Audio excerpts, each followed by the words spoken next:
Hey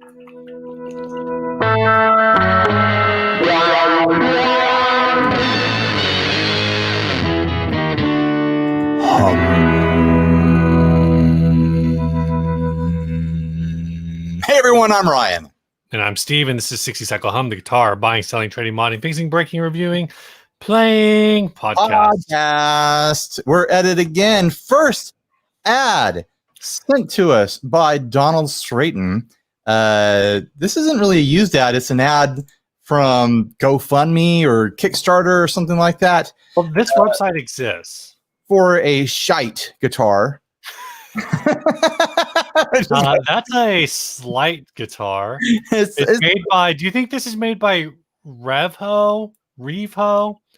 These guys are a little tough with names. They keep crazy spellings on everything. But you see what I'm seeing there, right? With the name in the picture, it's got the headstock of the guitar going across the I and the L for slight, and it makes it look like it's saying shite.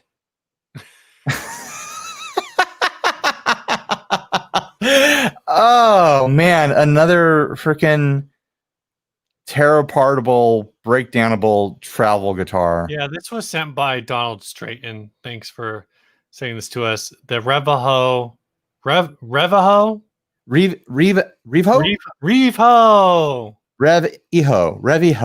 I have no idea. How to say it. Do you have like a fan or something on?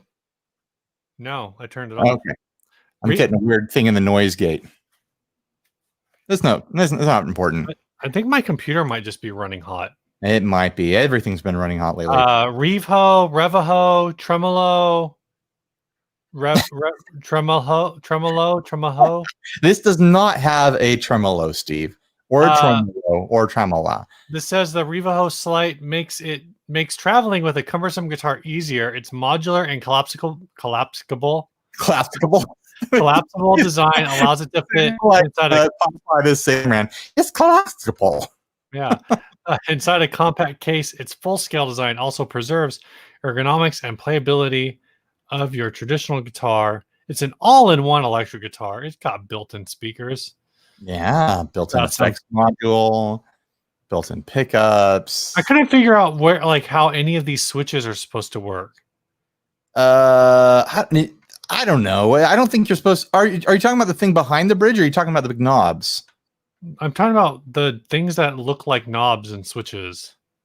I didn't watch the video. Either did I. But I've looked at the pictures enough. I mean, let's go to the price sheet right now. They're valuing this thing at like $2,600. Yeah. The base package. So the basic package, which I think it does not have a built-in amp, maybe, is about $1,800. The amp package. Would you do this without the built-in amp? Like that's the whole point, isn't it? Yeah, is well. So that's the thing, is they have a base package and an amp package. Unless are they also selling an? I'm confused. I have no idea. But that they're valuing this thing in between $1,800 and $2,600. I mean, it looks kind of cool. I have to admit, of all the travel guitars, it kind of looks fun. It looks very modern, very sleek, very futuristic. I'm just like super burned out on travel guitar concepts. Yeah. Like I think like if this builder had just been like, oh, I'm just going to make a guitar and make it look cool. I think they have a cool aesthetic here. Yeah. But why are we spending so much time and R&D reinventing the wheel again? You don't want to travel guitar. It's all slidey. It never goes out of tune. You don't have to. Supposedly you don't have to tune it. But here's the thing: like it all packs into a briefcase, which is kind of a cool concept. It goes into a briefcase. You look. No one's going to know that you're hauling an embarrassing guitar around. They just think you're on, a trip or whatever. But the way it works is it has a lever behind it. I think you can see it here in this picture. You pop the lever out, and every string loosens, and the bridge saddles look like they're looped around the string, so the string stays stuck in the bridge saddles. But then you still have the same issue with any guitar that's a travel guitar that deals with taking the neck apart and loosening the strings, is you still have just a big spaghetti mess of strings flopping around. Yeah, but you're going to put it right in your case. They make it look all tidy in the case. In practice, there's no way. There's no way. I've taken plenty of necks off of guitars, leaving the strings on, and it's like the moment there's no tension, it's like it's just a spaghetti mess. I don't buy it. I don't buy. They're selling like a concept. Let me pull up the full picture here. Assembly time is 20 seconds, is what they claim. You don't think you could assemble this in 20 seconds?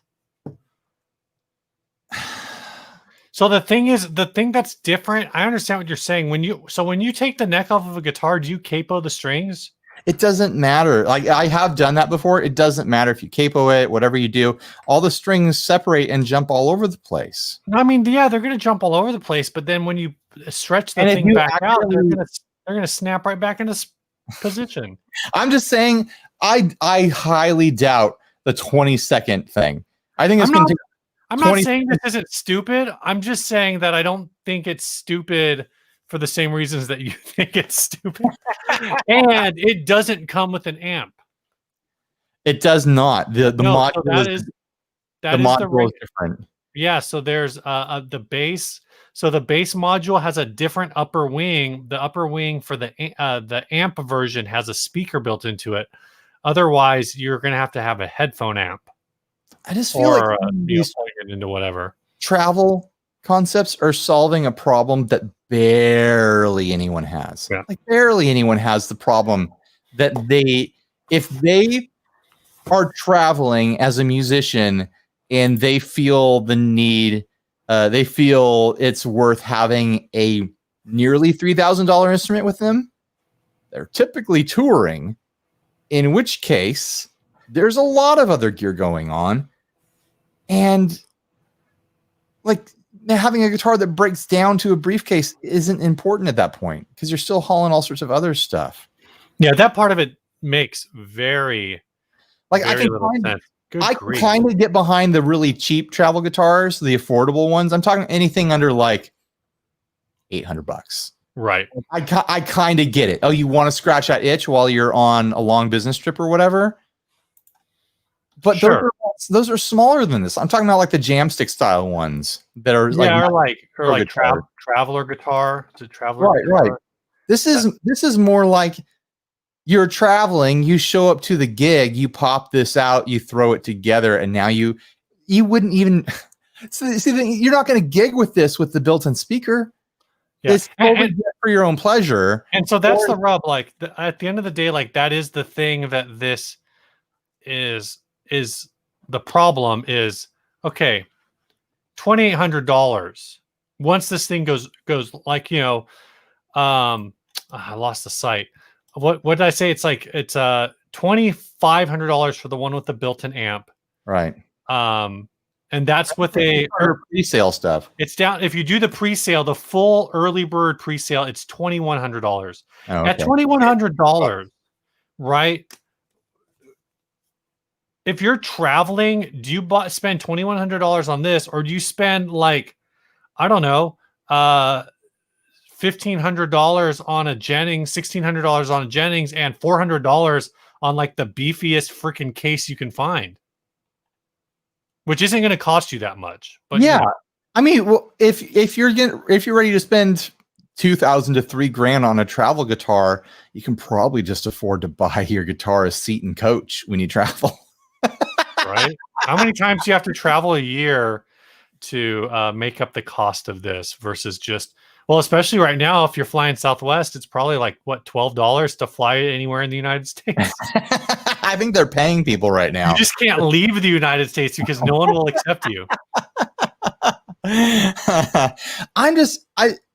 Why does this happen so often? Why does it seem like 6 times a year there's some new company with a Kickstarter like pushing a new travel concept and just reinventing the same wheel over and over again? There's that I would rather buy the one that I ran into at our local airport, where it's the company that makes the guitar that like folds in half. Right. It has a super complicated kind of like metal joint at the neck that perfectly stretches it out so that the strings stay on. Yeah. And you just flip out the neck and lock it, and now you're playing. I would much rather do that than this thing where you've got a segmented neck and a 3-piece body you got to slam together. They claim 20 seconds. That is if you're hauling ass and you really know what you're doing. Like, no one, I bet you got to practice. You got to practice. It'd take me 20 seconds just to put the case on the ground and open it. Let alone. That's because you're bad at sports. I'm not bad at sports. I'm completely unproven at sports.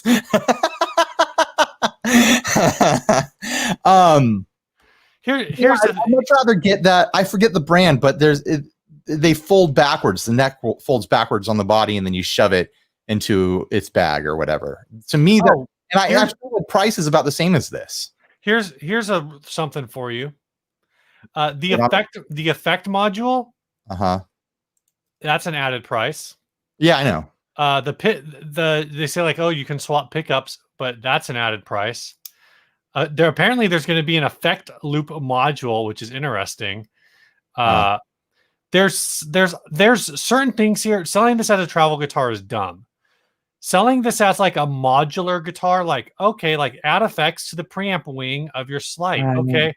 So how about you have even that gimmick gets overdone. It's a stupid gimmick, but at least that one I can kind of get behind and be like, okay, I've got my ambient wing, I've got my heavy metal wing, I've got my church wing, which is somehow the same as the ambient wing. And it's a shame because otherwise I think this guitar actually looks really attractive. If I saw this hanging up at NAMM, I'd be like, oh, I want to touch that. But the moment you tell me it's a travel guitar, I'm like, oh, another one of those. Well, like, the problem is aesthetically, this is just that Yamaha RGX A2. Do you remember those? Yeah. Like the super white, futuristic looking Yamahas. Yeah, really, if you like this, then just get one of those because those are freaking cool. They're actually really awesome. And I think that's the vibe I'm getting off of this. Like, I dig the look. I really do. These companies making these concepts, so why not just try starting off making a guitar that's cool? Make a guitar that's cool, and then move into your travel concept first. Because they're almost there. Like, just, I don't know. I'm looking at this Yamaha RGX A2 now, man. Someone in our community bought one of those a long while back. Isaac Vining has one. I don't know. Maybe he's the guy. I remember checking them out when they first came out and be like, man, these are really cool. And thinking they were kind of a gimmick, but I still think they're really cool. Like, they have this futuristic robot Minority Report sort of thing going on. And it's got a custom bridge on it with custom saddles. Like, every part of it is for that guitar only. And there's something really special about it. I wish I had a screen grab of it now. So anyways, don't buy the shite. Oh man, I wonder if we'll ever see any of these concepts on the used market. Like, do they enough of them that we'll ever see them in person, or is this a sort of stuff that just exists in 3D render form on Kickstarter and GoFundMe to grab bucks, and then the 10 people that bought them are like, you never surface with them, I mean, I think that's the case. I think maybe like one time I've seen like an RKX or an RKS guitars. I'm looking at Reverb right now for RKS guitars. I guess there's a few of them. Do you remember those? Those are the Wave guitars. Oh yeah, so yeah. Like they were a full body, but they had like aluminum center block or something. Yeah. They kind of were like hyper futuristic. There's a few of them on Reverb that I guess aren't that are used, but I've never seen one like local. Dang, here's an orange one for Andrew Renard for $1,000. Anyway, I don't know. This is that weird technology where you're just like, why is this? Yeah.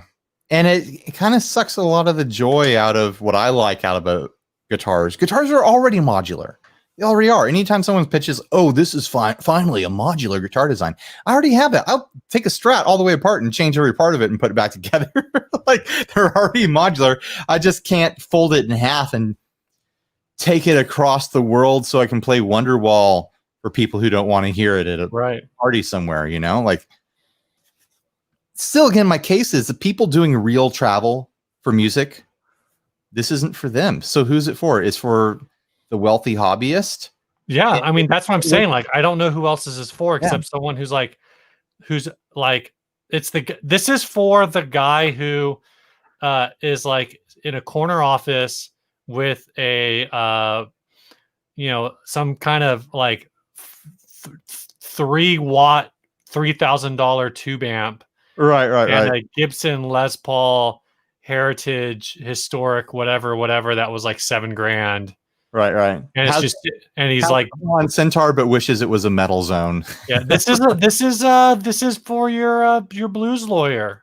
Yeah, but I feel like for your rock doctor at that price point, if I had that sort of money, there's so many better options. At that price point, aren't you flying private anyways? Just take whatever you want. True.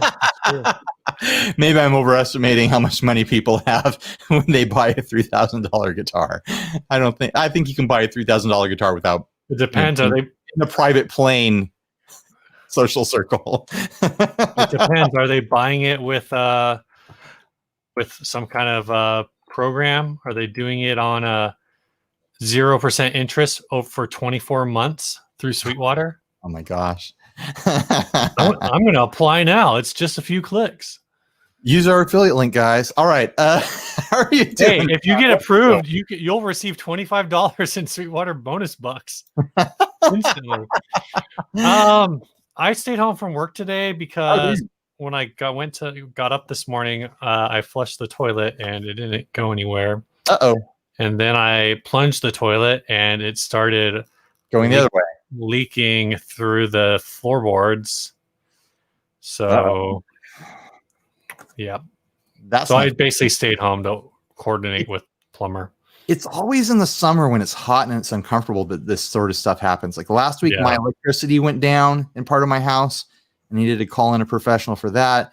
This week, your plumbing went down. It's like in the worst, most uncomfortable time of the year. Like it can't be like in April or something. It's like, oh, it's just kind of, I'm comfortable in jeans and a sweater right now. Like, oh yeah, we can survive without, the fridge or something for yeah. It's I mean, so basically there was a house with a leaking toilet.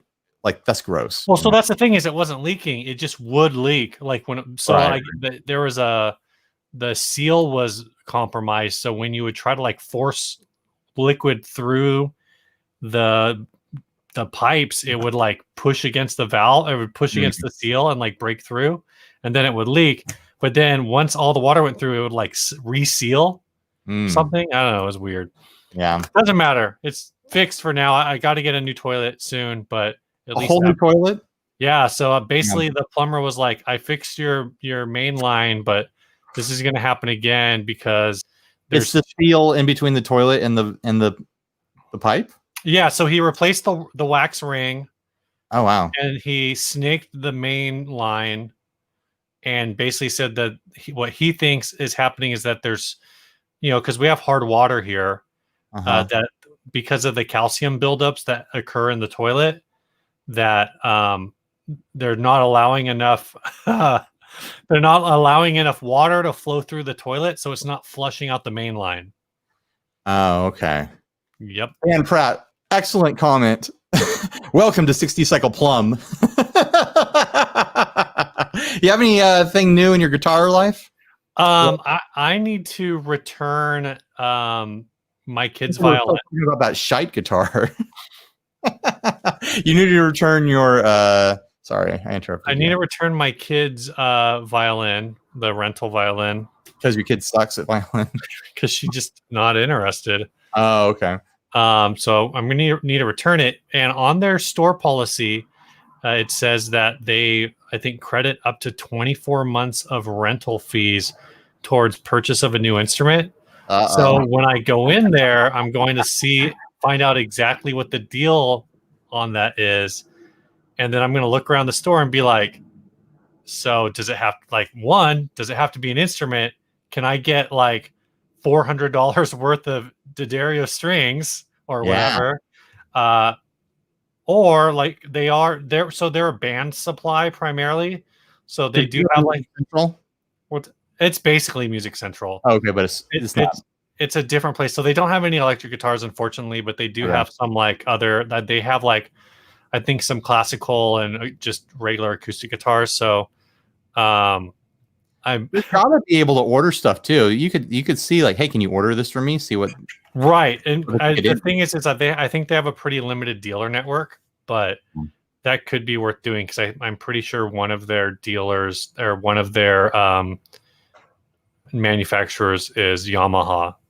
So I may throw that out like, can you get anything else from Yamaha besides this acoustic? Or if they can only get that, like I looked at their reverb store, so I've got a little bit of an idea. Not going to say what it is because I don't know if it's going to work out, but potentially I could be getting something for like basically a third of the price of what it would be new. Well, what's new with you, man? Nothing too big around here. I mean, I've got a pile of stuff here from Moore, however you pronounce it, that I need Mua that I need to film soon.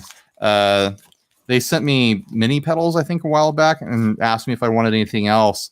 I was like, send me your miniature amp sim pedals. So they sent me 5 of them. Oh dang! Yeah, I asked the inner circle which ones I should get. And so they made suggestions, and I think I went through with like 2 or 3 of the suggestions. Very cool. So I need to film those at some point. And they also threw in something people have been asking me about a lot is the radar, which comes in a huge freaking box, by the way. This is supposed to be a little baby pedal, and it comes in the hugest box. I got to open this thing now to see what's going on. But the radar is their amp and cab sim box. Oh, this is more like it. There's 2 boxes inside. I'm sure. Yeah, one's just the power, and then this is the actual radar. But people have been asking about this as far as how it would compete against the Torpedo and, the Strymon thing and whatnot. There it is, making crinkly sounds. Everyone's going to love that on the podcast. So I need to figure out how I'm going to record those and show those off in the future here. Other than that, nothing worth mentioning at the moment. I don't know. Very cool. Yeah, my wife is pointing out in the chat that when it was leaking through the ceiling, it was leaking onto like a bunch. It was basically leaking onto the dinner table. That's interesting. Yeah, I mean, like the water's mostly clean. I think at that point, relatively sort of. You've only got one bathroom in your place too. I didn't find any poop in a bucket or anything. So, but among that was the said violin that I have to return and a pedal bag, the little music area bag that I use for my gigging transport stuff. All right, ready to do we do topic or sponsor first? I don't remember. We do. Oh, I did not make a note. No sponsors. No, we do sponsor. No sponsor. No sponsors. We have sponsor. You want to do the sponsor right now? Yeah. Is that what we're doing? Yeah. Mm-hmm. All right. If the overlay will go on. What's going on here? There it is. Right. This episode is brought to you by Chase Bliss Audio, makers of pedals more creative than you are. Yes, you know all the pitches, everything that we say them every week. So why haven't you bought a Chase Bliss pedal yet? You're making us look stupid over here. Oh, go over to chase.com right now. Put something in the cart. Don't leave it there. Just buy it. Treat yourself. Use that last final unemployment check you're going to get for COVID. Get yourself a Chase Bliss pedal. Maybe you want to go get yourself the Automatone, the MK2. Maybe you want a creative musical looping device like the blooper. Maybe you want to get into granule looping. Like maybe you want a fuzzy, tremolo-y, tasty trip. Oh, that one, you can't get that one. Sorry. Maybe you want a ultimate drive simulator. Not simulator, an ultimate drive pedal. Like the Brothers. It's got drive, it's got boost, it's got fuzz, and it's got all that times 2, and all sorts of ways to mix it in parallel, in series, whatever you want to do. And it can be a tremolo pedal. maybe you want a flanger. Oh, wait. No, you can't do that. So anyways, huge thanks to Chase Bliss Pedals. Once again, sponsoring this crazy, silly thing that we have been doing for nearly 6 years, 6.5, nearly 7 years, 6.5 years, something like that. And yeah, go check them out. Please buy something from them. That's all I'm saying. Please, I'm begging you. All right, this topic was sent to us. Oh, we're going to do the topic first? What were you thinking we'd do first? I thought we would do Bill and Ted's first again, but we can. Oh, you want to do that? Oh, yeah, you're right. We could do that. Smash that main event. It's we probably should do it last. Get people to stay on, but the heat has scrambled my brain, Steve. Are you feeling that way? I can barely make sentences right now. Yeah. So last week we did Excellent Adventure, the classic. I mean, you don't even need to say it's classic. Everyone just knows Excellent Adventure. It's on the tip of their tongue. It's the foremost movie in guitar culture. Now we're staying in the franchise. We both watched Bogus Journey last night, not together in separate houses, but probably around the same time. Yeah. What are your thoughts? I started watching this at 11 o'clock last night.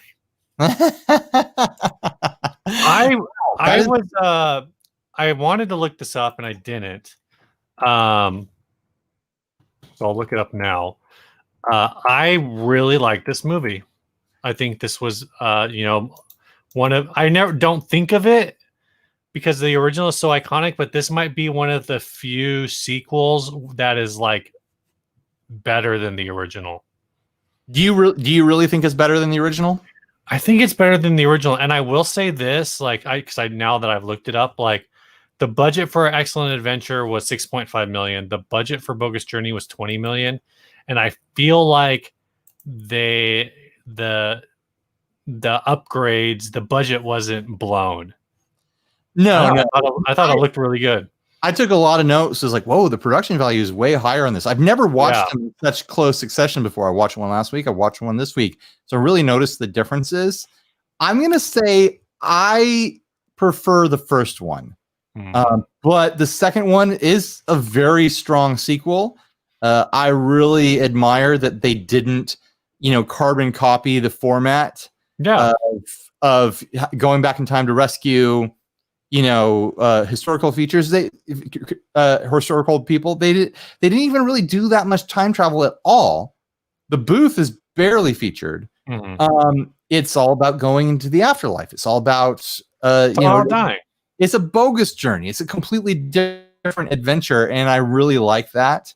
So often, especially from this era of movies, like, oh, just do the same thing again. People just want the same thing again. Just do it again, just with different characters. And they didn't. They took a lot of big chances with this, a lot of big decisions, and they all like super paid off. I think it was a very fun movie. There are also a lot of Star Trek references in this movie. A lot of Star Trek in it. The first thing I noticed was, Bill and Ted University or Wild Stallions University or whatever is Starfleet Academy. Starfleet Academy. Yeah. There was something else I saw. Oh, I've started watching Alias, just super old show, and it had Starfleet Academy in it. Really? Yeah, I've never watched Alias. Yeah. It's common building to get used in movies just because it looks so futuristic. Siggy Me just asked, were you guys old enough to watch it when it first came out? I was. I don't think I saw it in theater, but it was another one of those movies that was on cable all the time. Yeah, I definitely didn't watch it. I was 7, so I don't remember when I watched it. The other thing I noticed, because this came up in talking about the new one, is Alex Winter was interviewed by Mark Agnesi. It was a very authentic interview. I haven't watched it. I haven't watched it either. I feel bummed out because I wrote him asking if you would be on our show. I have a feeling it all goes through PR agents or whatever. He just gets told where to go and where to point the microphone, and he does it. So obviously a PR agency is probably going to go through Gibson's official channel. It looks like the new movie has, some sort of Gibson product placement stuff going on. Well, this movie had the Gibson product placement going on. Well, it had Gibsons in it, but they were highly modified and highly stylized. Sure, but what I mean is, like, when you get to the end of the movie, Gibson is one of the credited. Like, it's like this movie is brought to you by Gibson, basically. That's interesting. Or it was like musical instruments provided by Gibson. Right. So they get. I guess they didn't own it. Yeah, I was going to say they should have gone with Kramer's in '91. But maybe they didn't own Kramer yet. Yeah. And so anyway, what I was saying is, I saw some conversation about the fact that, like, oh, well, they're talking about this cherry red SG and how that's the most boring guitar. But in this movie, they have a cherry red SG. Yeah. And they threw it across the room and the head sucked didn't break off. So I'm not sure if it's real. That's right there. No, I really like this movie. Somebody asked Rufus or Death. Yes, that's a good question. Let's do it at the count of three at the same time. Oh, the question was which one is cooler, not to choose your favorite. Which one is cooler? Okay, yeah. Which one is cooler? You want to count? 1, 2, 3. Rufus. Rufus is a cooler dude. He's just cool, but I very much enjoy Death. I think he's Death is a more fun character, but he's not fun about him is the fact that he's not cool. He's very, very nerdy and very, very like insecure and like jealous. That's what's fun about Death is that he's such a human character, despite being, the dark angel that whisks your soul away when you die. And I mean, like, he takes them to heaven, and they're like, and as they're, they get their request from God to meet Station. God tells them how to meet Station. He's like, they beat me at Battleship. Like, sorry. Yeah. Oh man, that's in the top of the pile for favorite, cinema moments is the whole, fighting death with those board games. Apparently it's a reference to a classic movie where someone fights Satan with chess. Really? Yes. So there's another. I think this movie's full of references and cultural things like that. Yeah. Which shouldn't be a huge surprise considering there were so many obvious historical references in the first one. I think I had a note of something that caught my attention. Something about another sign that they're not stupid, that Bill and Ted are. Oh, okay. Bill and Ted's competence against death is more proof that Bill and Ted are secretly smart. Like you can't be fully dumb and lose at all those games. Like, right. You mean win? Right. That's what I mean. You can't, win at them and fully lose at Battleship. Like you can. I know a lot of them were kind of games of chance. But, well, in Clue, they actually don't beat him at Clue. He beats himself. Yeah. I don't know. It's clever where they're trying to make it seem like games where anyone could win or lose. Right. But, they're pitched as just being boneheads.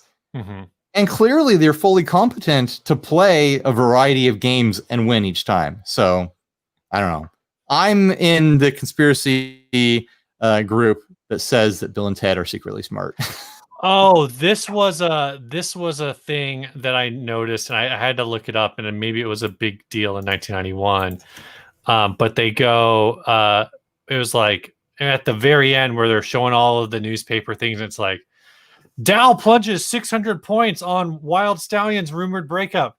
And I looked up like the 10 biggest Dow Jones Industrial drops in history, and they're like a 600-point loss on the Dow Jones these days would be like, that sucks, I guess. Like right. the top 10 biggest drops are all like 2,000 plus.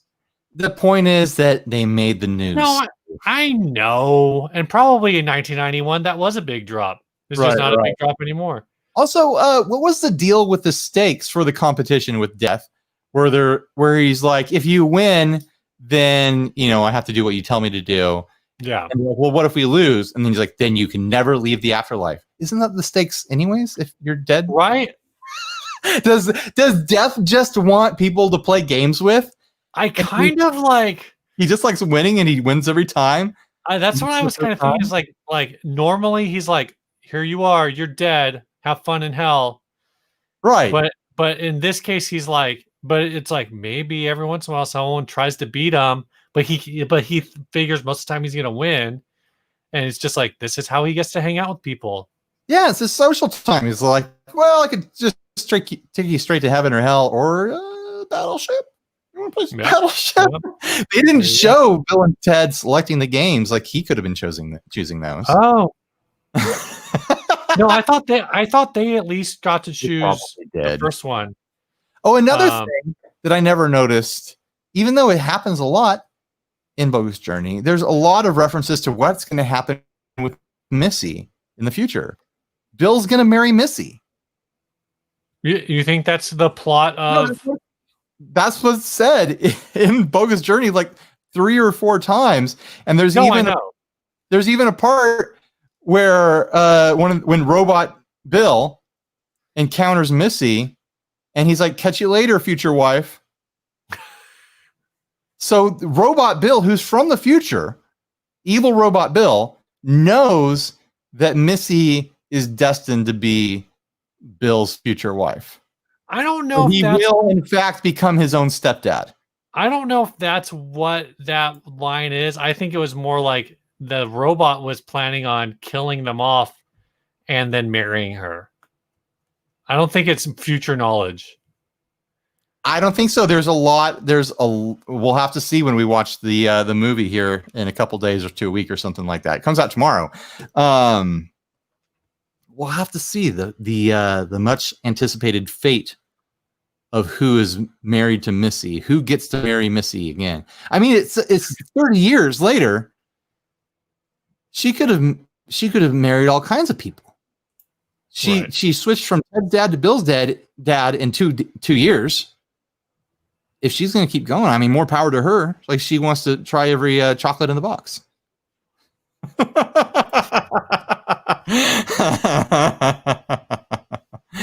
Oh man, do we have anything else to say about Bill and Ted's Bogus Journey? Someone asked if it's worth watching. I think it's definitely worth watching. Just to know what we're talking about. I mean, iconic scenes in there. You should go watch it because it's good. The best movies of the 90s. I did think that their performances were a little bit more stale compared to the first one. Like it took them a while to warm up. And it's like, okay. Yeah. That delivery was a little weird here and there, where it's so excited and so sincere in the first movie. I think the biggest thing that I missed from the first is just the enthusiasm as it relates to being a new band and being musicians, where this didn't have as strong as the musical connection in the storyline that way. Well, because now they've been a band for a while and they still suck. And they still suck. I really enjoyed the soundtrack. I think the soundtrack to Bogus Journey is superior in an iconic sort of way. That's probably where some of that money went. Yeah, probably. I love, a lot of people crap on Kiss. I really like their cover of God Gave Rock and Roll to You at the end. I think it really captures the vibe of the movie and the feel, and I think it's a perfect cherry on top of the whole thing there. So yeah, that's my take on Bill and Ted's Bogus Journey. Looking forward to seeing the new movie. I'm wondering. You mentioned the music, and I'm looking at the only artist on the and I'm sure people are gonna jump through their screens and say that I don't know anything about music, and that's fine. But the only artist on there that I recognize was Extreme, and everyone else, I'm like, I don't know who any That's of these from people are. Excellent Adventure or Bogus Journey? On Excellent Adventure. Bogus Journey is like a bunch of bands that were, Winger, Kiss, Richie Kotzen, Steve Vai, Faith No More. Of course, the dude from Faith No More is in the movie for a second. Megadeth is in it. Primus is actually in it. Playing in it. Yeah. King's X. So there's a lot more artists. Yeah. Also, they reference Poison. Yeah, well, obviously, after the first one, it had enough of a cult following, I suppose, or enough of a commercial success. I looked it up, and it pulled in 30 million. Yeah. The first one did, which doesn't sound insane to me. But then the fact that I think you said it costs $7 million to make, like 6 million, 6.5 million. I mean, your movie studio, you're like, oh, this made us 20 something million in 2 years. Yeah, we're going to do another one. And then there was a decline based off your numbers, because I looked up how much the second one made. It was 38 million.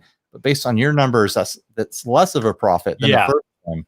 And apparently they didn't continue from there. Maybe people just didn't want to do it. Maybe they thought the cash cow was over or something like that. But it made money, which is crazy. Enough to do it again. Because I think of it just like a total like cult classic. Right. But it made enough of a impact. And I think that's the roundabout way of what I was trying to get to, is that it was probably no problem to get people to jump on board to be part of the second movie as far as their bands go after the first. Of course, they want to be involved. Of course, Motorhead wants a track. Of course, Faith No More wants a walk on, Right. I think this was like the last, I was going to say, I think this is the last movie, this movie came out the same year as Point Break. So this might have been like the last, like. Yeah, if this came out the same year as Point Break, Keanu was probably like, I'm ready to go be a star. Yeah, it's like he did this, and then he did like Bram Stoker's in '92. They just couldn't afford him after this one, maybe. They're like, well, this one made 20 mil, but Keanu wants 10, so. Yeah, and now he's making so much money that he's probably doing this new one for free.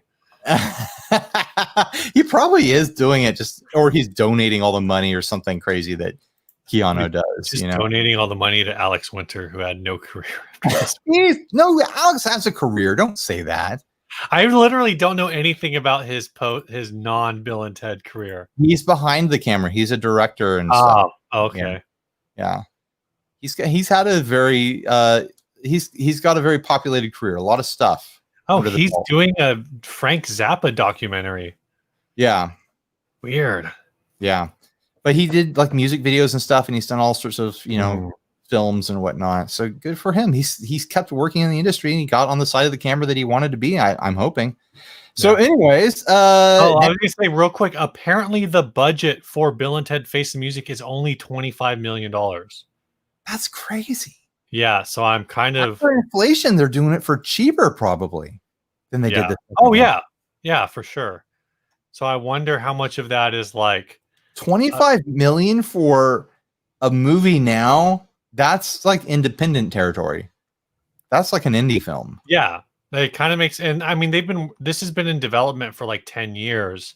Yeah. So I wonder how much of it is that like they've gone through a bunch of things, and maybe they had trouble getting a studio to pick it up, and I don't know. I don't know what the I guess I'm looking at the page for it, and it's saying that there has been issues getting financial for the film, because apparently companies want to reboot this. Right. And they're like, no, we have a script to like do make this a trilogy. But they want to bring in a new Bill and Ted. Yeah, screw that. That's not what people want. I mean, that's basically what they're doing anyway, with their daughters being probably ballpark their age. Do you think it's gonna be like, oh, their daughters are the new Bill and Ted, and that? So that's the thing that I don't get is I was reading somewhere that like the kids at the end of Bogus Journey are supposed to be like the girls here, but that movie came out in 1991. That was 29 years ago. Yeah, they look a little young for that. They could be. It could be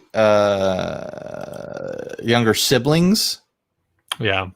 Or something I've been thinking is the Bill and Ted that we're going to watch in this new movie are an alternate timeline Bill and Ted. And they're going to have to travel around to the timeline where they are successful and do change the future to find out what went wrong or something like that. That's where my sci-fi head is going. So we'll find out when we watch the movie. Yeah. A lot of people want to know if we're going to veer off of albums for a while and keep watching movies.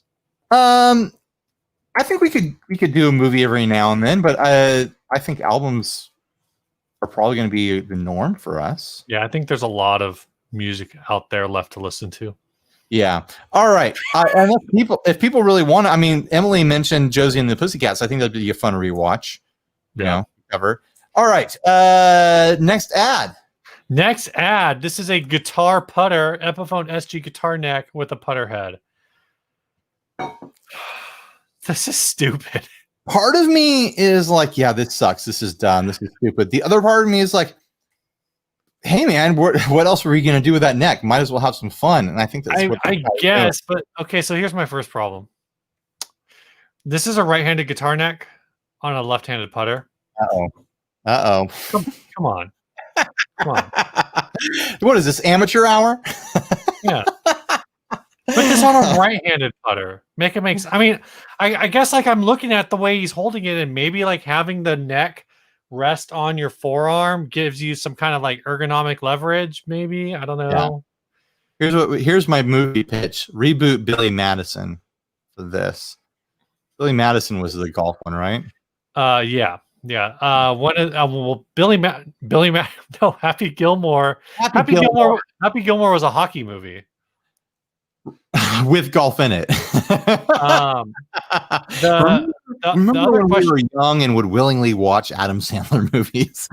Speaking of Happy Gilmore, though, if you miss a putt and you slam this down, does the headstock just fall off? I missed it. Eventually, this is going to be a shorter golf club. That's for sure. Right. Well, you already have to hold it below the headstock. Like you see the way this guy's holding it. I mean, I guess like I don't know a lot about golf. I'm famously not interested in sports, even intensely physical sports like golf. Very intense. I have played mini golf enough to imagine that this is not comfortable to use. I mean, I don't. There's no reason for this. If you actually tried to use this, you probably tear up your hands pretty. You know what? This is the ultimate companion to that wealthy travel guitarist we were talking about earlier. Just throw this in your golf bag, and now you got a jam stick anywhere you go. You're just ready to back nine. Aside from the string spacing being all screwed up, I was actually impressed that this might be functional. Kinda. I mean, you could get the feel of fretting a guitar, but the only resonance is going to be in between. Oh yeah. It's not. Yeah, there's this. I don't know. It's not going to be playable as an instrument. I thought about this, and the thing is you can only kind of play slow jams on this. It would have been better if they wanted that dirty tone. They would have had to attach this instead of to a putter. They'd have to attach it to a driver. I feel like they went the wrong way with this. I'm sure they were just using whatever neck they had, but you get one of those Kramer hockey stick heads. Yeah. And do it the other way around. That would have been a lot better. Yeah. That's so much better. As far as the joke goes, anyways. As far as even being like functional, like you could take the Kramer headstock to mini golf. You would be putting an extension past the neck to be the handle, and then it would even be more comfortable to hold. It would be more functional as the putter club, you know? That's what I'm saying. I don't know. $400 he wants for it. I'm sure that's a joke. He just wants to show off his thing on the local opera. If he wants to show off his thing, he should start an OnlyFans. Oh my goodness. All right. The topic now? Topic time. Topic We're time. gonna talk about a topic. Topics sent in by listeners, and then we read them and then discuss them. Oh, also from Donald Strayton. He had the first, right? Yep. What's the most bogus gig you guys have played? What's the most bogus gig you've played, Ryan? For me, the top of the list, no contest, was your favorite band show, the Epicenter one. I don't know if you'll be able to top that one. Oh yeah, there's another Epicenter one that was really bad. The Epicenter sucks. The Epicenter was a local all ages venue that just was awful. I'm gonna have give me the 2 Epicenter shows. I just thought of 2 shows actually. I had one show. Or are they otherwise? They're both otherwise. So let me hear. The first Epicenter show, which was just totally bogus, was the one where they invited us to come play, and then we're like, yeah, just send us the confirmation and everyone playing and the times and everything like that. Months went by, they never confirmed, and then I got a phone call day that the show was supposed to happen. We assumed that it was canceled because no one confirmed with us any details at all. We got a call from the person like, hey, first of all, why are you calling me? Everything is done through email, even during this time. Secondly, you never confirmed, and now you're saying there's a show tonight? Yeah. It's like, well, let me call around and see what's going on. So you guys were free. Miraculously. Yeah, I would. So normally when we would play a show at the Epicenter, because I was in college, I would take all my gear with me to school. Drop it off at the church or whatever. I was almost all the way home, like 25 miles away when my college was like 10 miles away from Epicenter. Right. I remember that one. It was crazy because we were able to show up. Yeah. We get there, and it's one of those things where you end up playing for the other bands that are there because no one else is there. They had Hot Like a Robot on the bill, and they managed to show up, and they were like, oh, we didn't know until like 2 hours ago that this was even happening. They were a big local act for the time. Yeah. They were like, weren't they touring and stuff? Like they were one of the bands like you want to get on a bill with them because then there's going to be a crowd. And we basically all had practice together on a Saturday. Yeah, I think my now wife and like one of our other friends, those were the only non-band people. Right. And they were probably just really hanging out with us that day. Yeah. It was such a mess. The other bogus one at the Epicenter was we're playing. It's one of those bills where you get 15 minutes and then 5 minutes to set up, tear down, or something stupid like that. Yeah. And it's all run by high schoolers. They had set up this new stage piece on the stage that had lights shining through like a piece of fence or something like that. This is before anyone figured out how to make stages out of pallets. So they were using they were like shining can lights through a chain link fence with gels on it to like do something. Mm-hmm. And the way it was plugged into the stage, all these can lights were soaking up all the power. It doesn't take a ton of power to run amps, but if you can soak up any power that's left with lighting, it left nothing for my Class 50. And my amp kept dying throughout the first song. What the hell is going on? Then we spend about 5 to 7 minutes trying to figure out what's going on. Finally, just pull the lights and realize that was sucking all the power out of the room. Yeah. And then I'm looking at the back of the room to the sound guy. It's like, I just lost 3 songs to your stupid stage decoration. Are we going to get extra time? He's like, no, you get 1 and you're done. So we played a 2-song set or something. Yeah. Oh, I forgot about that show. 15-minute shows are idiotic. It's just because some high schooler running an all ages show is like, well, if we get more bands, then they'll bring more fans, and that's more money, and then we can use that to fund. new uniforms for the football team or whatever. Well, it's also because like I went to my first I think it was my first show, first or second show was a coffee shop. There was a coffee shop down in Chula Vista that I went to, not that I played.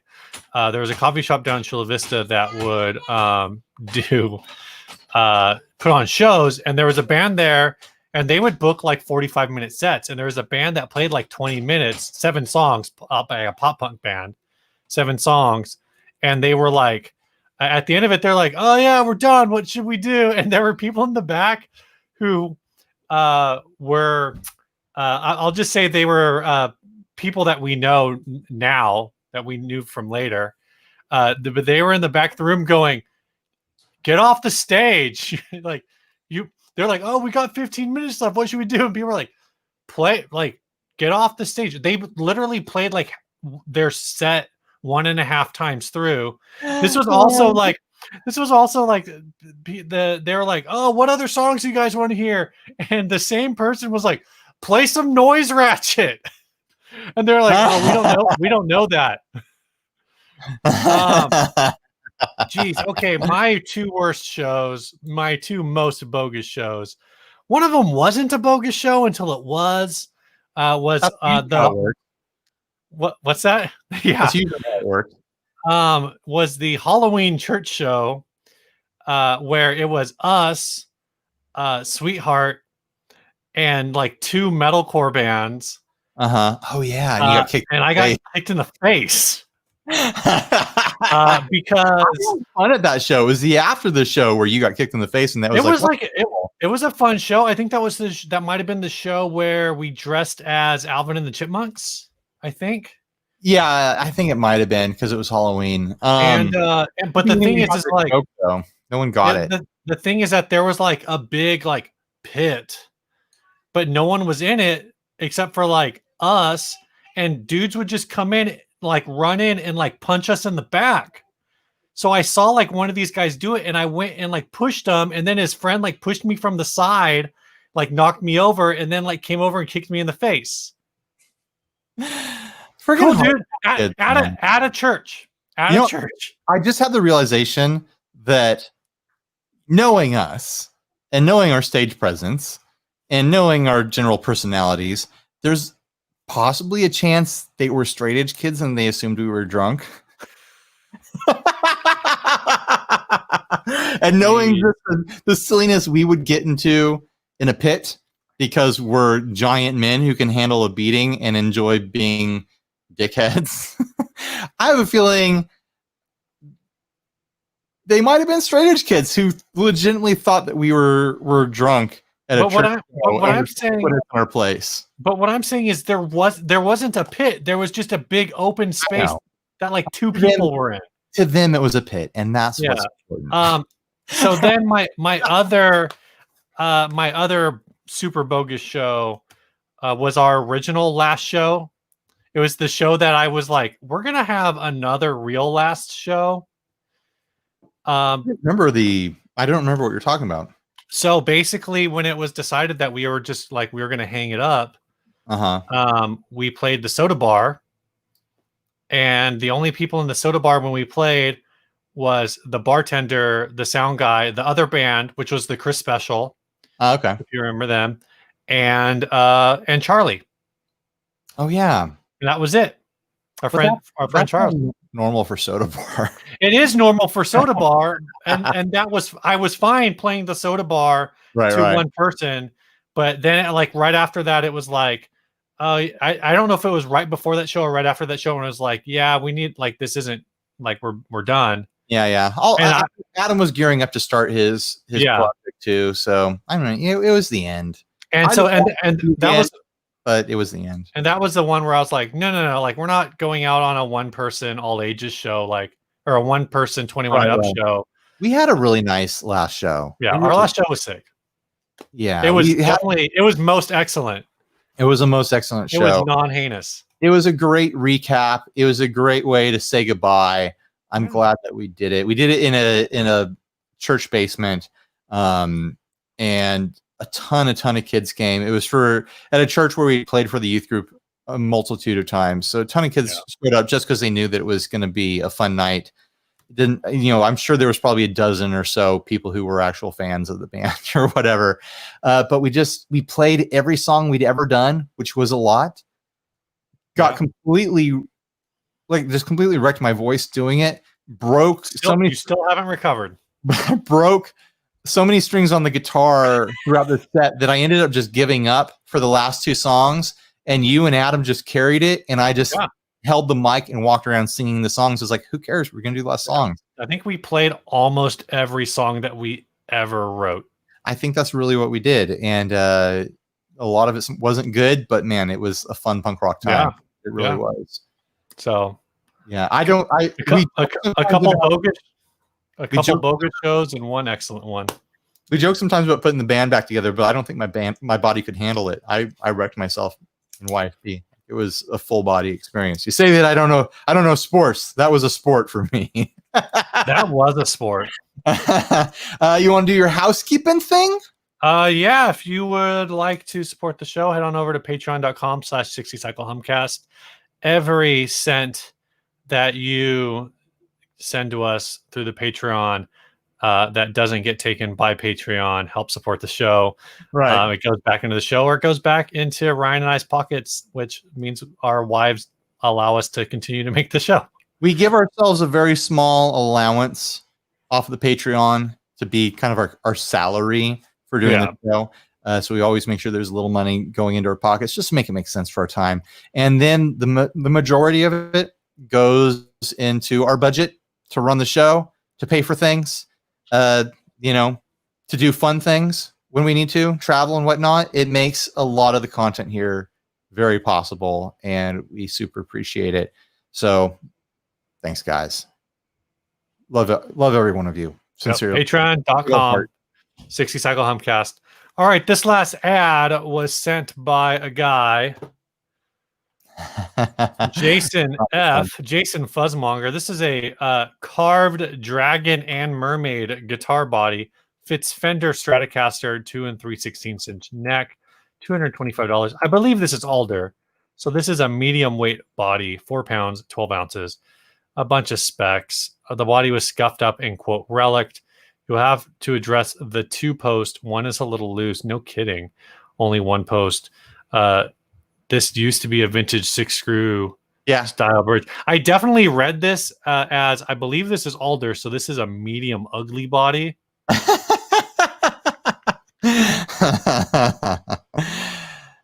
I'm going to say right now, though, I mean, this isn't the first carved guitar I've seen this week, but this is the one I would prefer to have. It almost lined up. You've got Tiger Worm going over it right now. Oh, right. Oh, jeez. It's very kind of corny. It's ugly colors, just ugly browns and oranges going into like a black with just nasty split pea green. It looks like something that would have been hand carved by a sailor and hung in like a beach cottage. You know, I can see that. But in that way, because it's so ugly but so authentic looking in that direction, I much prefer this to the $23,000 PRS Tiger Worm thing that's plagued the internet for the past couple of days. It's why is it a Tiger Worm? I don't see it.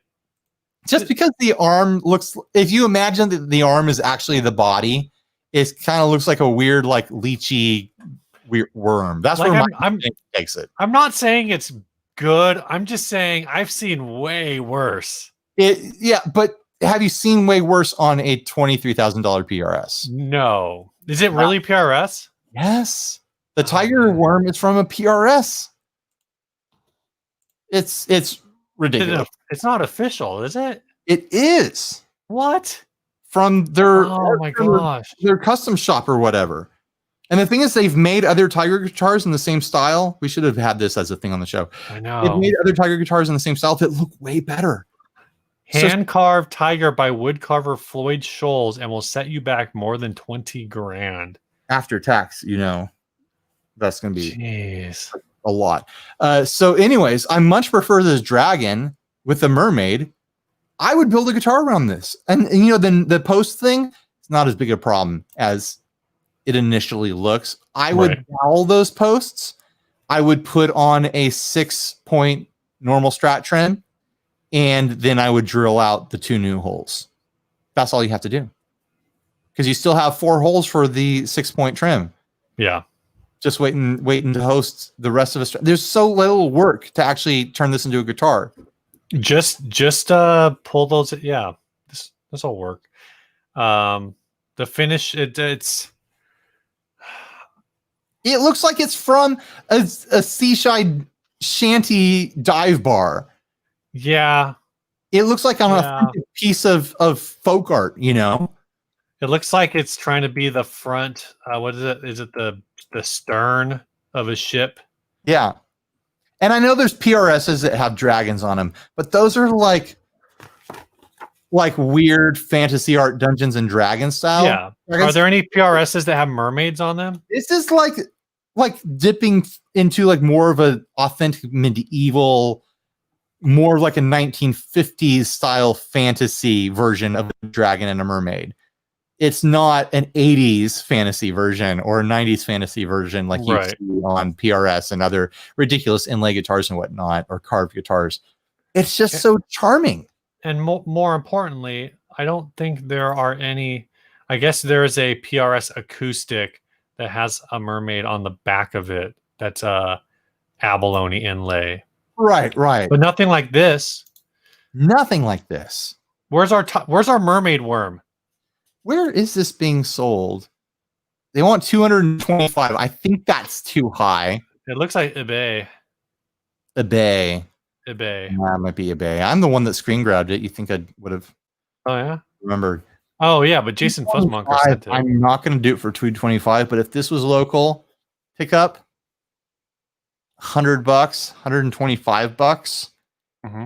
I might be tempted by this. $225, $20 shipping. There are 11 people watching this. It's charming. It's if you can't do it perfect, make it charming, and that's what they did. That's the problem with Tiger Worm is they couldn't make it perfect, and they still didn't make it charming. I mean, I like it just because it's won a place in my heart as being weird. Just because it exists, the Tiger Worm, but it's not because it's charming at all. But I think that this Dragon Mermaid guitar is charming. You got a disagreement in the chat. Lambert says it's awful, and Matt's Tube of You says it's adorable. Voodoo says BC kitsch. Yeah, that's funny. That's a good little pun right there. What do you think, Steve? Would you ever buy this? Do you have any interest in it? No. Like just my personal taste. This is a we'll call this personal taste. Acquired. Sure. Do you Why think not? this is ever an official Strat body, or you think this is off brand? I think I'm going to vote for brand. parts. I think it's an off-brand parts body. I don't think it's because of no information. That weird little divot in the swimming pool route is telling me a weird story. Good call. Yeah, this doesn't.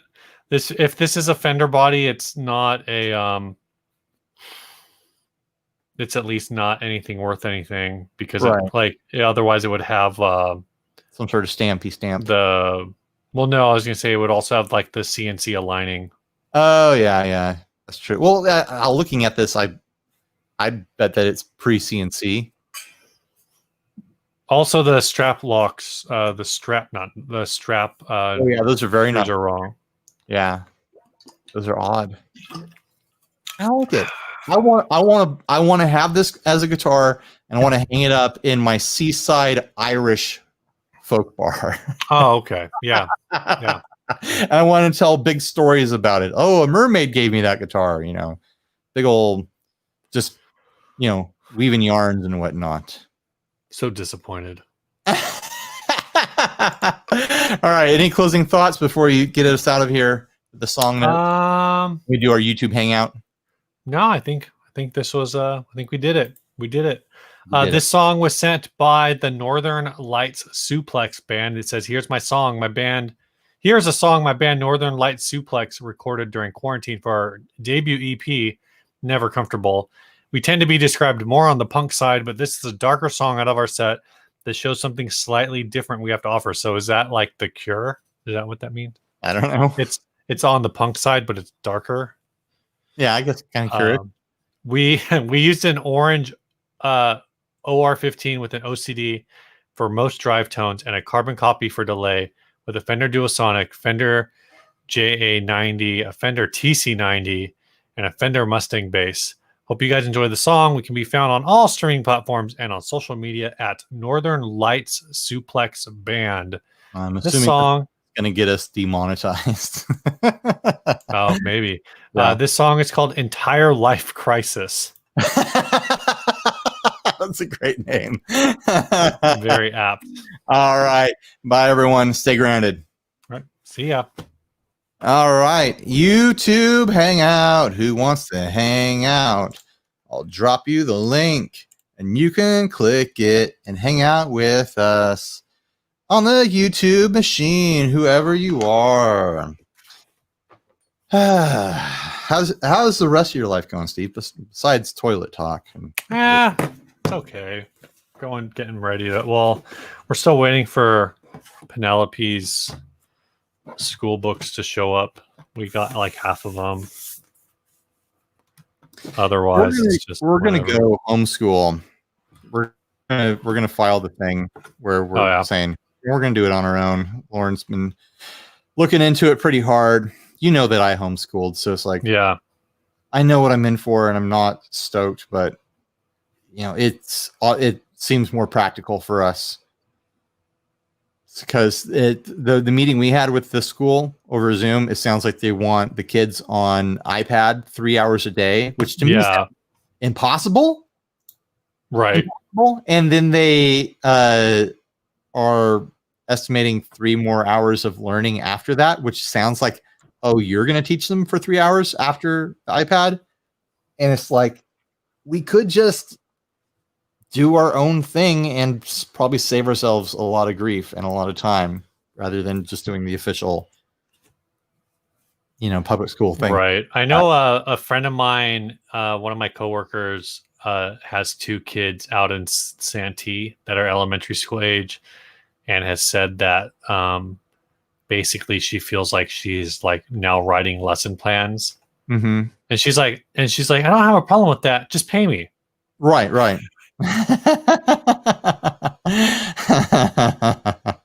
Oh, I launched a 60 cycle yum video today. Also part of the road. Oh, yeah.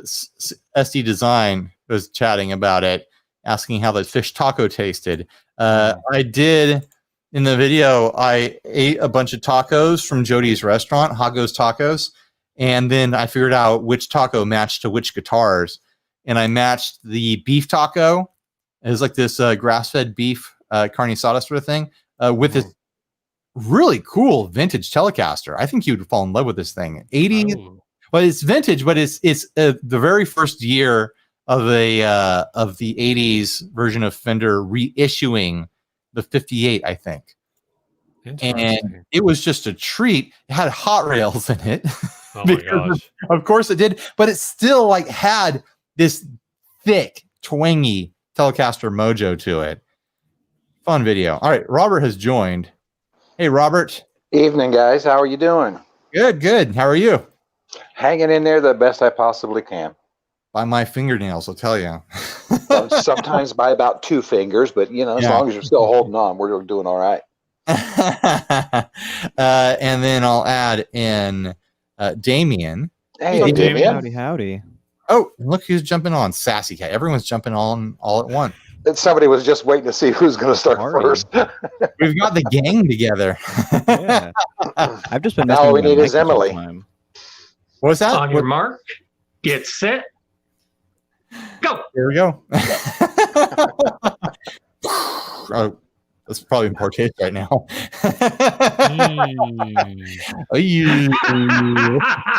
no, that ain't it, man. Yikes. There you go. Did you stop your recording, Steve?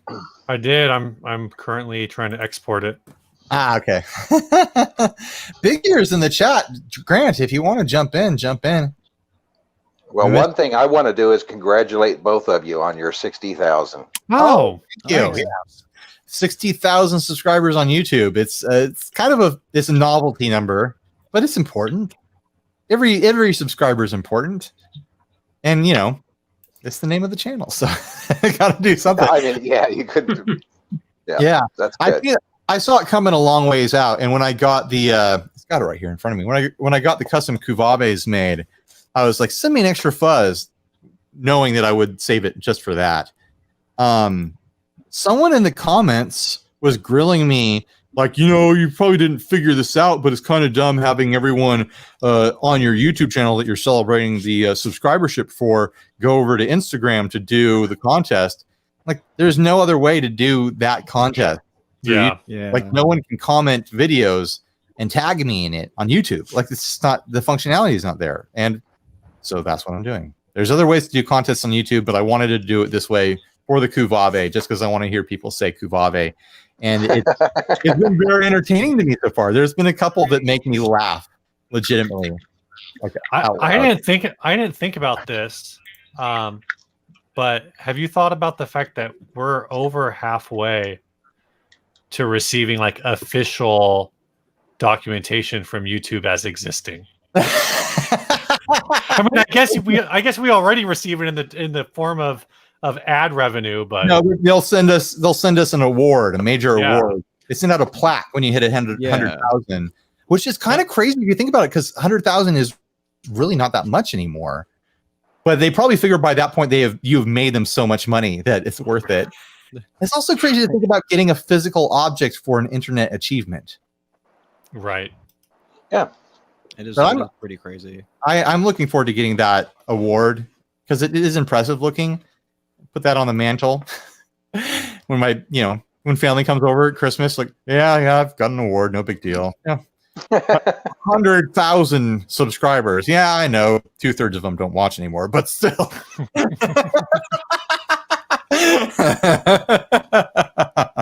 Look up at that thing when I'm old and decrepit in my rocking chair with a pipe. Like next week? I had 100,000 subscribers at one point. What happened? Yeah, by that time, it'll be something like MySpace. It'll be something else. Grandpa, what's that? Nothing. You wouldn't understand. It's back when we lived in the physical world. Yeah. Like at that point, we're just going to be in some like a fiery hellscape of nothing. So it's just you're gonna like melt down the whatever metal it is for like currency or something crazy. Yeah, I'll fashion it into an axe blade. Exactly. Yeah. Grandpa, why does that say axe YouTube on it? Well, take a seat, little one. Gatala just had a great question in the chat, which how far above 100,000 do you actually have to get? Like, if you get to 100,000 and then you do something really dumb and like 10,000 people leave, do you get a letter like do you get a we want our plaque back? Yeah, do they email you please print this out and affix just slap this label on the back of your plaque and drop it in a mailbox? No, I'm wondering if you get up to 100,000 and then up to like 120 and then you drop down to 90 and then you go back up to like 130, do they send you a second one? How many times can we rack it back and forth and keep getting them? That's what I want. There you go. Start selling those things. What if you can just buy them? Just buy them. And you can get one on. You can probably get one on like Wish.com. Yeah, my little misspelled. Like the Wish.com version. Exactly, yeah. With your graphic design experience, you could probably make one yourself. Yeah. My little sister and I, who are both sports adverse, always say that like if I wanted a trophy, I'd buy one. See, that's the thing is that you have to go like super. Once you get the plaque, you have to go like super cliche guitar channel stuff, and you have to make an acrylic guitar around it. Oh my gosh! Oh, that would be something. So apparently you can buy these on I knew it. eBay. Like you can buy replicas on eBay and have them customized with your own name and put however many subscribers you want. Like, who are you trying to impress with that, though? I don't know. You put that behind you in your channel, like, oh yeah, I got the award. People can see your subscriber count. It's not a mystery. You like buy YouTube subscribers because I know you can like buy Instagram like follows and stuff like that. So is that a thing on YouTube? You can buy YouTube subscribers, which I think if YouTube doesn't catch it, if you get them all through, they're still going to send you the award. You don't have to buy it. Yeah. But the thing is like every few months YouTube will purge its like accounts. Oh, yeah. I had no idea that was a thing. That's just crazy. It's like I don't know why you would even spend your money on that when you could just like put it. Okay, what's so funny? Poo Ninja at 3 million subscribers. Stevie T's parents are going to get him his own apartment. That dude's rich, man. I like rich off of this stuff. I like Brad's idea. Again, the guitologist is saying he's got. I didn't realize. Congratulations, by the way, for breaking 100K. I didn't realize that you. Yeah, he's at like 119K, I think. Congrats, Brad.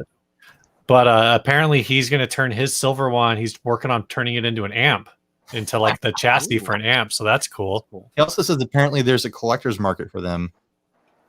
The gold and diamond ones apparently bring in a lot. Imagine that. Like, imagine you're a big channel and you're like, you know what? I'm going to sell it. I'll auction this off. And some fan out there is like, I want that. I'm such a fan of a YouTube channel. I'm going to pay a ton of money for their award from YouTube saying that they have 100,000 subscribers or 1 million subscribers or whatever. Like, that's a bonkers thing to buy, isn't it? I can get that trophies. I can get that if that's like I'm gonna like donate the money or something like that. Like right. that I completely understand. But if right, oh, I'm just gonna sell my gold plaque for whatever, it's like, all right, come on, dude. But like, imagine being the person that buys it. Imagine being the person who buys it because you legitimately want it, and you're like, I got it. I got, this channel's award, and now it's on my mantle, and I look at it, and I remember the YouTube channel that I like. I remember all the hours I've spent just staring at my phone in the darkness of my room. I mean, to be honest, though, I was trying to think of channels. I might buy the award for Red Hot Nickel Ball channel. Red Hot Nickel Ball. I'm a big fan of that little guy. that's where they just like heat up that nickel ball and just drop it through stuff, right? Exactly. Hey, I mean, if that's your vibe, then don't yuck my yum. Exactly. Yeah. But I can't imagine artifacting hard tonight. I am. Yeah. You keep dropping in and out, but yeah, people are saying I'm having issues. But apparently there are 16,000 channels to reach the 1 million sub mark. I know one of the other channels that I follow, Justin Johnson, and his blues guitars and stuff like that, and as just wild guitars that he does. He just hit 600,000 this last week too. Oh. So him and another one of his guys that he goes with, they're going to build a guitar. They have a signature whiskey barrel guitar, but they're going to do it from the charge side, like the Jack Daniels, and they do the charge side on the inside, and it's still a more of a Telecaster style, but it looks pretty cool. But I guess they're supposed to give that away when they hit 700,000. So maybe that's what I should do. Maybe I should pick something, a prize that's extravagant, and be like, when I hit 100,000, I'll give this away. Like, announce it way ahead of time. Make it a thing where like people like campaign to get it done, like campaign on Reddit and elsewhere. Be like, oh, everyone subscribe to Ryan, and when he hits 100,000, he's gonna cut off his arm with a bandsaw. Like some sort of ridiculous stunt or prize that I promised to do at 100,000 just to motivate people. Don't give away a Glary. 100,000 subscribers, I'll do an OnlyFans. Oh my gosh! But it's just you, just like touching your guitars. That's it. It's like nothing weird. It's just like you're just like holding your guitars. Oh, it'll be weird. Yeah. Oh, guys, my wife has been in the chat all night, and she's also texting me because my kids are still up, and she just confused the YouTube chat. Apparently, I married a boomer. Did not know it. Siri, turn on Alexa. No, it's funny. It's do your kids go to bed? Are your kids pretty much in bed and done? My son is. Once he's in bed, and he's pretty good about it. But my daughter, it's still a little random. Yeah. So my youngest, she usually falls asleep in here, and then I carry her over to her own room. So on recording nights, she basically stays up until we're done because she's waiting on me to open the door, which is why, during the recording, every once in a while you just hear kicking at the door. You don't have a sign outside your door, recording. Yeah, on air. Sometimes my oh my gosh. Like, oh, maybe you should get a sign. It's like, would anyone care? Would anyone pay attention?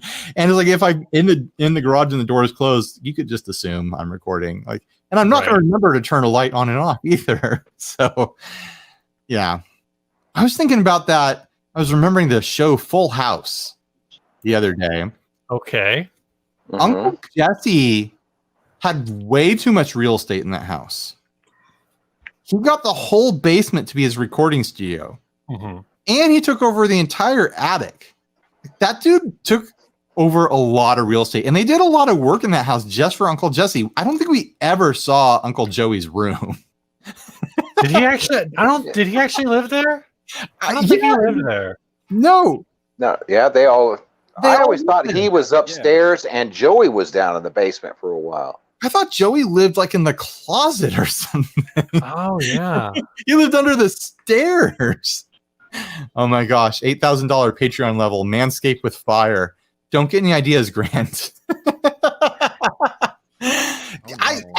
I'm remembering it. I think this is because the producers or whoever was in charge, the suits thought Uncle Jesse was the coolest character. That he was in the Beach Boys. They gave him so much real estate in the house. And it was like Uncle Joey got nothing. Where was his room? Where did he even live? I mean, did you see that hair? Like, he's allowed to have whatever he wants. Like, he's got objectively great hair. Like, hey, I'm comfortable enough to say it. Jawline, like, oof, damn. I mean, he's an attractive man. He's an attractive man.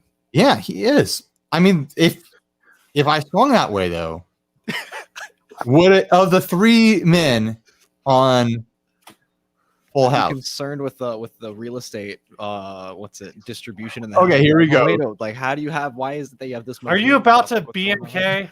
Yeah. Oh. This is what I pay for on Patreon. This is what I sign up. This is a quality guitar buying, selling, trading, fixing, modding, breaking, reviewing, playing podcast content that I want. Yeah. Marry, boink, kill the men of Full House. Bob Saget, whatever his name was, and Uncle Joey. Danny Tanner. Danny Tanner. There it is. I had to look that up. I haven't seen Full House in a hot minute. It's not worth watching. Yeah. What about the new remake or the edition? I have no interest. With everybody grown up? Mm-mm. No interest at all. The problem with Fuller House is you watch like the first handful of episodes, and then you go, oh, He's this so show really wasn't that good to begin with. Yeah, there wasn't anything else on. That's why we watched Full House, and we were kids. That's what our parents were like. Oh, okay, we'll put on the kids show before they go to bed. Yeah. You know. So, anyways, Mary, Danny Tanner for sure. Who wouldn't want to marry Danny Tanner? Stable. He's like the safe choice. Right. Yeah, very stable. Yeah, right? yeah. He got that convertible too, man. You think he's just a safe dud? He's got that convertible. He's got a wild side. He's got a wild side. But what? How wild is like on like the like the alignment chart of cars? Like, are convertibles like super like wild, or is that just like kind of like, oh, I'm like a mild spicy? Like, where does that land? They're so crazy, you can't believe it. If you see a convertible going down the street, you're like, they're exposed to the elements. No, it's like, I mean, who's gonna marry Joey? You can't. Nobody. You can't marry Jesse. You can't pin that. No. The question is anybody not killing Joey? Yeah. Will Joey survive? That's I think I've heard enough of that. What is it? Cut it out. What? Kill him. yeah. I don't think you can tie down Uncle Jesse. He's too free. You know what I mean? He's just way too free. He's just in his own thing. Here's the thing, though. Joey was enough to get Alanis Morissette pretty worked up. Oh my god. He definitely did not enjoy him leaving her. So, I mean, maybe Alanis knows something we don't know about Joey, is all I'm saying. Huh. But yeah, I mean, the classic decision is marry Bob Saget. Boink. Jesse, and sorry, Joey, you're dead. Most people are going to kill you, Joey. You're a stand-up comedian who probably doesn't even have his own room in the house that he lives. He's easily disposed of. Just shove him into like later in the show to cool him up, to make Uncle Joey a more likable character. They gave him a puppet. That's how bad he was. I don't remember that. Oh, that sucks. He had a woodchuck puppet, and he became a ventriloquist. That's when you need to call like just somebody. You're just like, hello, literally anybody. There's a man in my house who's a ventriloquist. He's a part of my family, but I want him out. I don't care. We call him Uncle Joey, but I think that's just like a thing we call him. I'm not sure we're related. He just showed up at some point, and he just said, "Call me Uncle Joey." And it's just like, all right, dude. Like, there's another guy in my house. He's hot. I got a hot guy in my house, and he's in the Beach Boys apparently. So yeah, we let him build a studio in the basement, and he lives in the attic, which is like the coolest looking attic ever. What did he play? What did he play in the Beach Boys? He played drums. It was drums. Okay, yeah, that's what I thought. I mean, I think that was like his primary, but I think he would bounce around. But when he was actually like I think when he does like special guest, he will like do guitar and sing sometimes. But when he was like touring with them, he was their touring drummer. Yeah, I didn't know that. Ugh.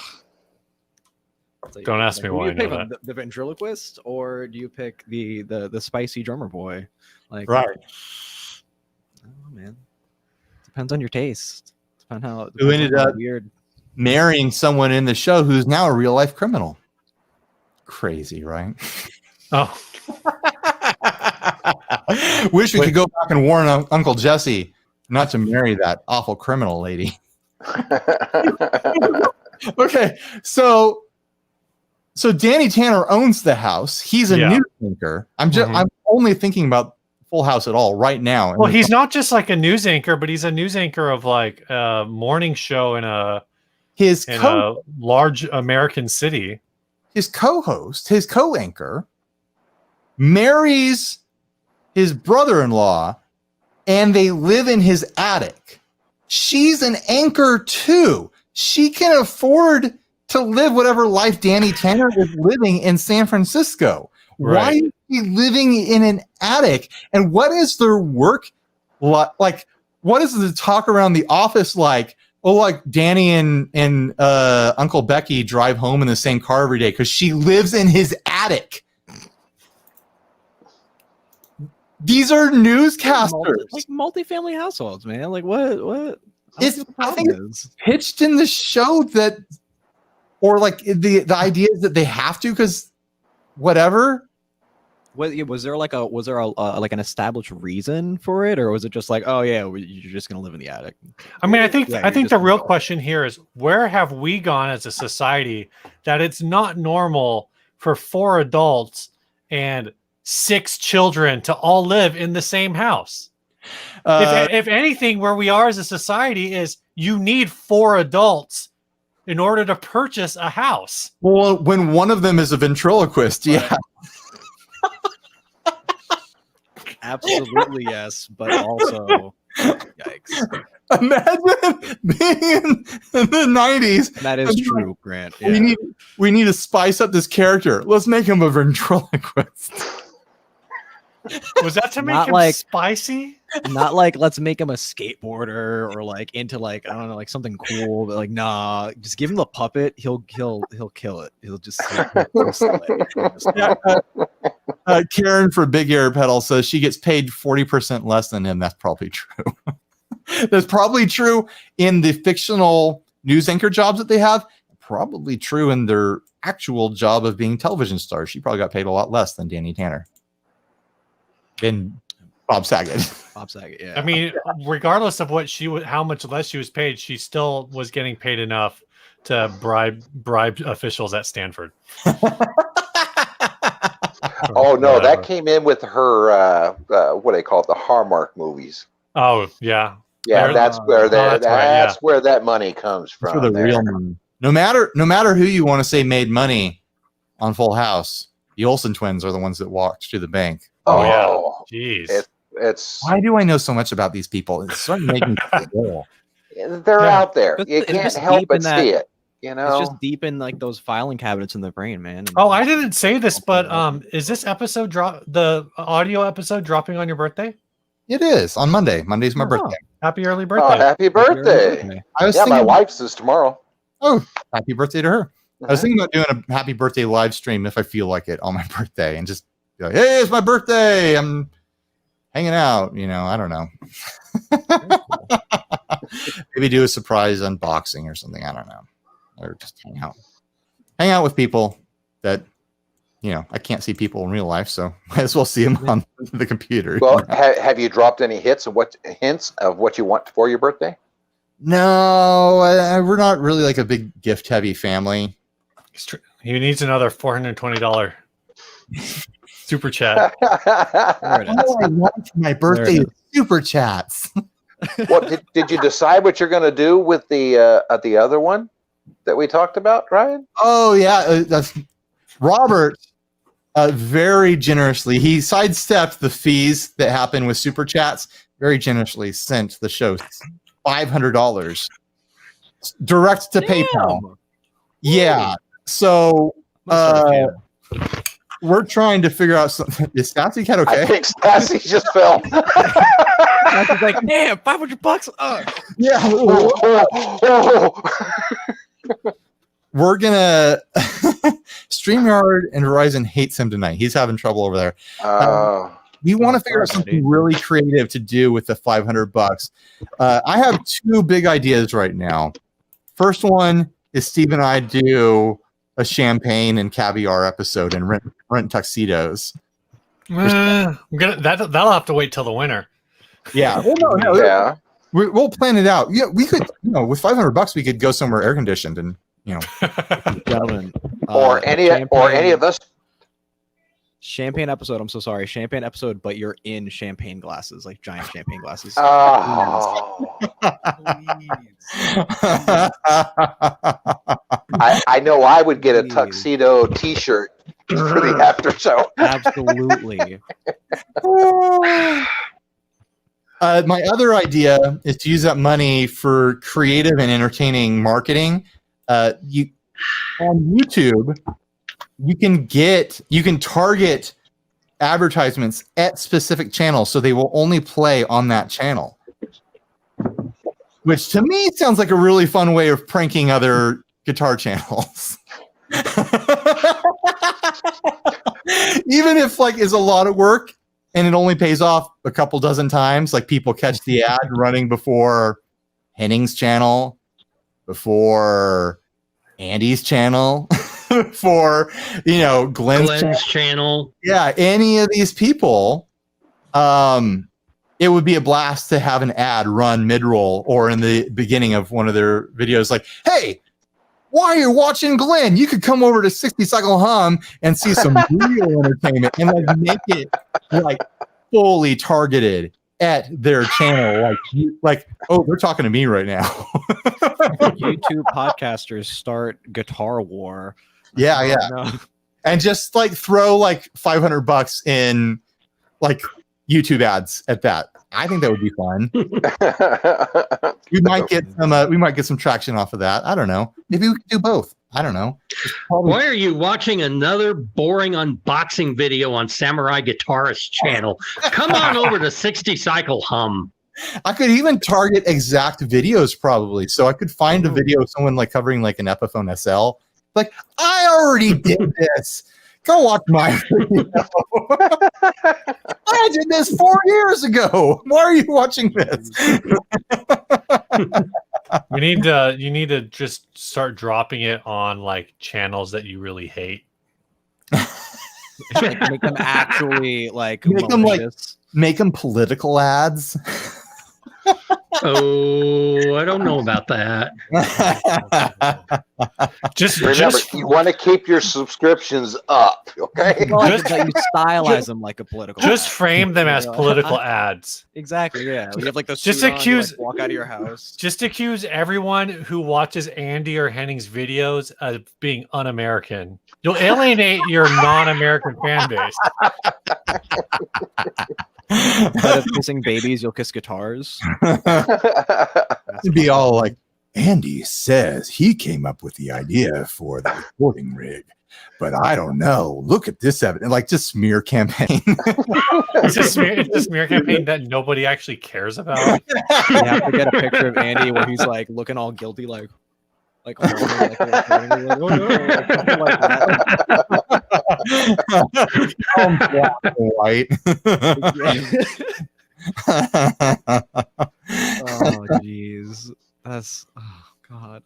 I like that. I like that. Glenn Fricker claims to hate bass guitars, but what does this photo say? It'd be fun for us to get like thinking of like themed ads like that, like the themed videos. Getting back into that again, just in general, because I always enjoyed those. Those are always cool. Maybe that's something I could do, is using that to fund like some animating time or something like that. Do an intro. That was fun. It took so much work, and that stuff I did very early on to like try to establish that the channel had any value at all. And also I was transitioning from one career to the other, and I had extra time, and I didn't have a kid yet. And so like I would spend 4 or 5 hours making an intro or doing an animation just to do it or something like that. The animation I did for the intro of the airline guitar. Oh, I love that one. I've watched that so many times over and over. It probably took me like 3 or 4 days to do that. Just the animation. And then I still had to do the demo, and almost no one watched that video. I did. Gotta get many those numbers times. up, people. Let's go. Yeah. But I use that as a portfolio piece, and I every now and then I get an animation gig off of it. But I don't know. The Cower one. I remember the Cower Titan one. Oh yeah. The That Titan one was really cool. The Cow one was a lot of fun. Adam, my video partner, was bugging me to put down a super reel of those. I'll probably do. Just That'd a bunch be cool. of intros, and they would get a lot more views now if I premiered them. They're like, Oh yeah. it's like, hey, remember when? Have them pay off now. Make my $12 in ad revenue off of them. Just a compilation of all those animations, right? Yeah, and like the intros, we did some filmed intros that were creative and stuff, and I don't know, maybe I can do a video and make like a GoFundMe or something for it. What? I don't know. If you want me to, have you ever done a bloopers video? I don't think I've seen one yet. No, because all that stuff I just throw away, and none of them are funny. My bloopers are funny. If you just want to watch maybe the one where you spill water on your computer. Wait, that face was something else. the blooper reel, the funny blooper reel would be my wife coming in to say that we're having a baby, and then me spilling beer. I saw it. Yeah, that was fantastic. Yeah. And then my wife, and we were like, awesome. The rest would just be me just muttering like swear words to myself, and then like saying the intro to a video 7 times in a row until I get it right. Like that's what you're just dead. Like a month ago. Yeah, it's like almost every video, honestly. And it's the worst when it's hot. You can't think when it's hot. It cooks your brain. Well, that lunch looked awful good that you put out today. Yeah, the taco video. Another video like didn't take off. It's getting way less views than normal. I don't know why. I don't know. My clickbait kung fu is weak on it or something like that. Or it's a Thursday. People in cover tacos now or something. I don't know. Premiered it though, right? Like, doesn't that generally like bring in more views and stuff? Yeah, I premiered it. I did all the normal stuff. I don't know what happened. I think like people have to be interested in it, and if they're not interested in it, that's just how it goes. You know, it's a little bit bummer. It's a sponsored video for Roadcase, but whatever. You should just redo your entire Affordable series, but you're only playing electric kazoo while eating tacos. Oh my god! It's like it was drinking beer. It felt like a major mistake eating on camera when I was editing it. I was like, man, this is a lot of chewing sounds. I had to do a lot of cutting around all of that. Like, no one wants to watch anyone eat. Like even like food shows, you don't watch them eat. Yeah, you're watching the preparation. But the rest of it, you don't want to watch Sky Fieri chew and try to talk at the same time. It's all just like. Well, you get that one shot of like the first bite of the food, and then they go to something else. Right. You see them react, and then that's it. They tell some other story. I'm thinking maybe like the algorithm doesn't know how to handle food plus guitars simultaneously, and the algorithm like whatever, just let this one be. I don't care. Yeah, they're probably. That's what I need to do. I need to go into the keywords for every single video and put taco in it, and then like. It looks like tacos. It looks like tacos. Then every video people watch on my channel. Google will think, oh, they like tacos. Yeah. Hashtag tacos, hashtag Taco Tuesday. Yeah, exactly. And in 7 years from now, YouTube will start pushing them out to everybody at random.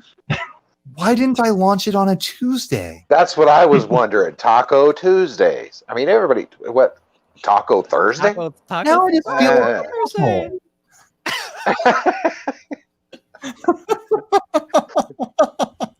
awesome. It's the heat, man. It's erasing my brain. It looked like it was still pretty hot in that building too. Still. Oh, that I filmed that a month and a half ago, and it was like the hot day of the week, and it just lined up that way. And there was no AC in there, no fans or anything like that, and it just cooked me. Yeah, I have 2 windows right in my little office space. So I just started working again with students and stuff, and I've been doing live Zoom sessions. And once it hits like 3 something, I'm just like, hello everybody. Yeah. I'm dying currently because of heat stroke. Yeah. So I know that feel. I absolutely know that feel. Around 2 or 3 every day, I'm ready to tap out. I'm like, I can't mentally work anymore. I can't think straight enough to do it. Be some loopy reviews then if you just push through it. Yeah. Nope. Looks like a conspiracy video. You're like disheveled and you're just like, what's up everyone, here's a fuzz pedal.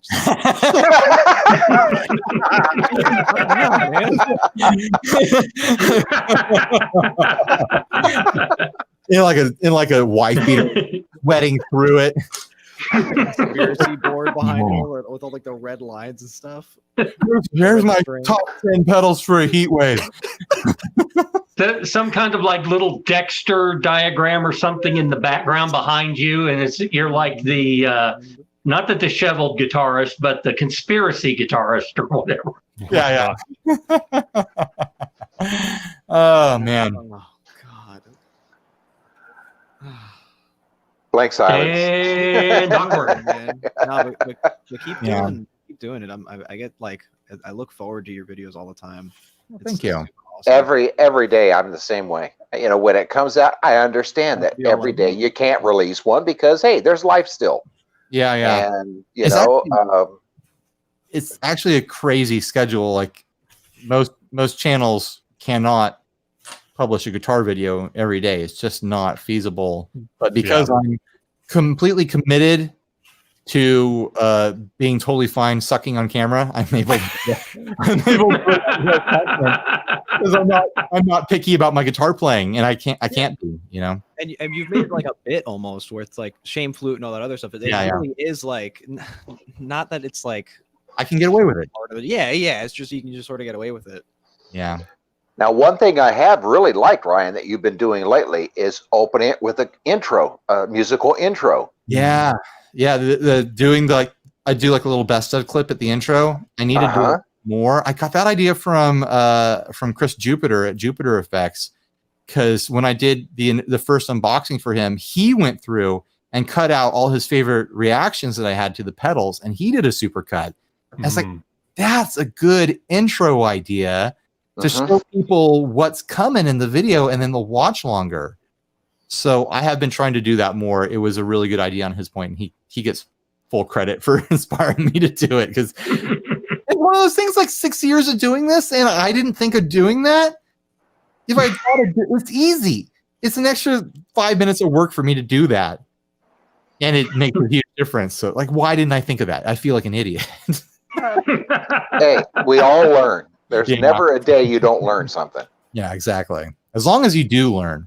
Like, sometimes you're presented with the opportunity to learn and then you don't, and that's the real problem. But yeah, especially it's a choice.